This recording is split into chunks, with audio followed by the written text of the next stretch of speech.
Hi there, Sanbonani Molweni. Welcome to Fix Channel. If you're new here, please subscribe before the end of the video.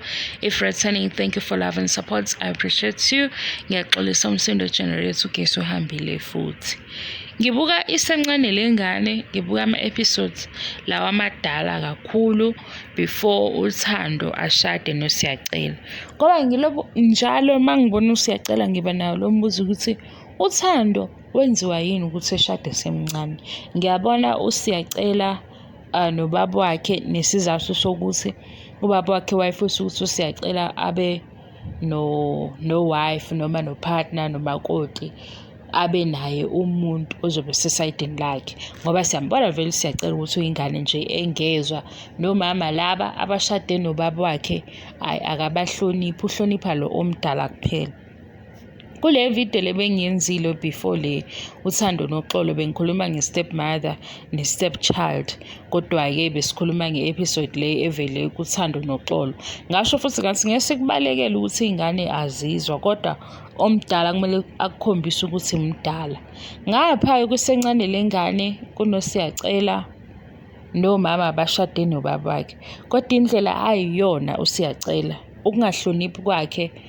Akekho umuntu esithi masibuke ishow ukhona oyedwa amhloniphayo ngaphandle kamama lo omdala, nakhona ingoba akasho lutho kuyena.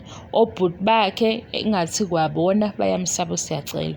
uThando lo ashade naye umphendula nje noma ikanjani. Ubaba wakhe naye kade ekhona wayesho noma yini nje bakubakhe kuze kusabise ukuthi ingane le ekhuluma nobaba. So ngiyayibuza ukuthi uThando mayethandana noSiyacela ubebona umuntu onjani. Mangibheka-ke kulama episodes engiwabunayo uyafana uSiyacela, akakaze nje abe umuntu ohloniphayo noma o-kind, osingathi kuThando ngalesa sikhathi wahehwa yilokhu kanti uzomshintshela phakathi. Hayibo, kunenye episode uThando abuza ukuthi mawubheka lo mshado wethu ubona unjani, kuwumshado wangempela noma kuwumdlalo. Ushintsha ebusweni uSiyacela uthi wena nje ubona lento le iwukudlala, mina uze uyakhuluma-ke seyedwa uthi nginakho mina ukuhlina. Kusukela lapho nje uThando ubebona ukuthi uSiyacela uyinkinga yomuntu, ngoba phela asimazi ukuthi into yakhe imayelana nokuthini. Uma wakhe washeshe washona, mhlampe naye kwaba khona izinto adlula kuzo angakwazi ukukhuluma namuntu, ugcwele intukuthelo noma uyedelela. Ayi, uyadelela uSiyacela. Bengibuka lama episodes amadala Isencane Lengane ngifuna ukubona uThando noSiyacela bengakashadi ukuthi babe kanjani nje, ukukhuluma kwabo nokuthandana kwabo. Angiyiboni into ehlukile namanje, ukuthi manje-ke sekwedlulele. Manje uSiyacela usenza kakhulu, uzithwele, akabahloniphi abantu abadala, akekho futhi umuntu okwazi ukumbonisa. Nakhona lokho ayikho asimazi noma kwakhiwe ama-experiences akhe noma nje uyingane engezwa, because ngezwa ubhuti wakhe ethi uSiyacela unje ngoba ubaba wakhe obemvumela ukuthi enze noma yini. Kodwa ngithi phela manje usekhulile, useyakwazi ukuhlukanisa u-right no-wrong. Hayi, bengithi ngizokwenza i-review, ugesi awukho, ngibukele nje kule episode ngibheke ukuthi uThando noSiyacela bebethanda kanjani, nina nibona kanjani. Nento futhi engiyinakayo, umshado kaThando engathi wawujabulelwe ubaba kaSiyacela kakhulu. Ubaba Siyacela wayehamba phambili ngoba nengubo yomshado azoyigqoka uThando yakhethwa ubaba, nemibuzo eminingi ayebuzwa yona kwakuwubaba nje phambili.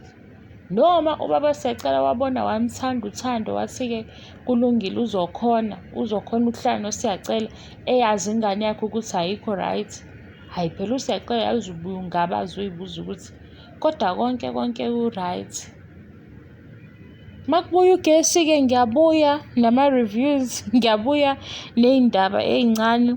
Ikhona nenye motivation ekhona kuwukuthi-ke angazi noma ni-ready yini, ukuthi nje le motivation enginayo la ephuma kosaziwayo, baney'tori Nkosi yami ezidabukisayo, kodwa okuhle ukuthi basamile namanje badlulile kulezi zinto ey'nzima.